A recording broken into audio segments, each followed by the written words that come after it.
Hello, in front of me I've got Samsung Galaxy S23 Plus. In this video I'll show you how to manage Google Wallet.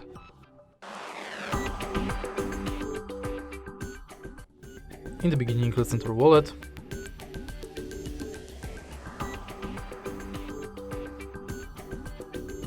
Tap Explore Wallet button. And as you can see from the homepage of this app, you can add payment cards, check wallet tips, and add passes like transport pass, loyalty and gift card. If you go to menu, you've got access to your Google account, all wallet tips, contactless setup where you can set up payment card, check if NFC is on, if Google Pay is set as your default, if you've got a lock screen set, and if your phone meets security requirements. Then you can check full list of participating banks and manage your passwords in Password Manager. In your data in Wallet, you can manage payments data and passes data.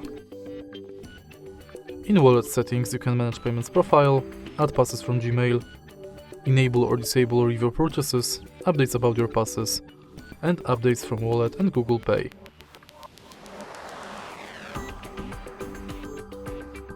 In the end, you can go to Help and Feedback. And that's it. If you find this video helpful, please hit like, comment and subscribe.